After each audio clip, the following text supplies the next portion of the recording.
Ang programang ito ay rated SPG. Striktong patnubay at gabay ng magulang ang kailangan. Maaaring may masiselang tema, lengguwahe, karahasan, sexual, horror o droga na hindi angkop sa mga bata. Intense na intense lahat ang mga tao doon sa kasal kung saan talagang inaantay nila ang bride. Akala nila ni Michael ay hindi na darating si Lynette kung saan talagang sinabi niya dito kay Dr. Carlos Benitez na baka tatakbuhan na naman siya ni Lynette at hindi na naman siya sisiputin. Sinabi talaga dito ni Dr. Carlos Benitez na malakas yung loob niya na matutuloy ang kanilang kasal dahil sa darating si Lynette at hindi ito matulad sa kanya. Agad naman itong natameme itong si Michael kung saan talagang maraming taong nakarinig. Dito na nga ay may pinadalang staff si Lynette doon kay Dr. RJ Tanyag na kung saan talagang hindi siya sumipot dito.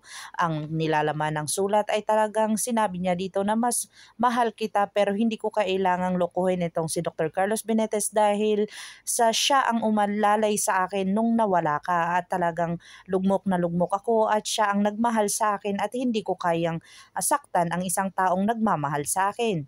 Dito na nga talagang wala nang magawa si Dr. RJ Tanyag sa kanyang mga nababasa kung saan pumunta ito sa simbahan kung saan ikinasal si Lynette. Dito na nga nakita ni Lynette at saka ni Annalyn at ni Giselle itong kapatid niya na kung saan talagang inagapan agad dito ni Giselle at pinuntahan. Dito niya na pinigilan ang kanyang kapatid at sinabi lang naman dito ni Dr. RG Tanyag na talagang magko-congratulate lang siya sa bagong kasal. Hindi naman siya manggugulo kung saan nakatitik lang dito. Dito na nga kinamusta niya si Dr. Carlos Benitez na kung saan kinamusta niya din si Lynette.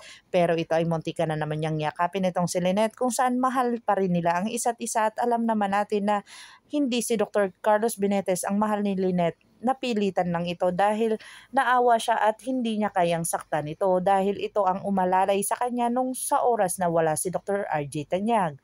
Dito na talagang pumunta si Moira na kung saan hindi naman imbitado. Dito na nga talagang may ginawa na namang kababalagan itong si Moira kung saan pinalitan niya ang ibon ng palaka. Dito na nagulat si Lynette sa kanyang mga nakikita kung saan talagang hindi maniniwala or talagang hindi sasaya si Lynette sa oras ng kanyang kasal. Lalong-lalo na ngayon na alam ni Moira na mahal pa rin siya ni Dr. RJ Tanyag na kung saan ikakasal na siya dito kay Dr. Carlos Benitez pero hindi niya pa rin ito titigilan hanggat buhay sila. Abangan natin ang mga susunod pa na episode na ito. Ang abot kamay na pangarap. If you like my story, please like, share, and subscribe para ma-update po kayo sa mga susunod pa. Yun lamang po at maraming salamat.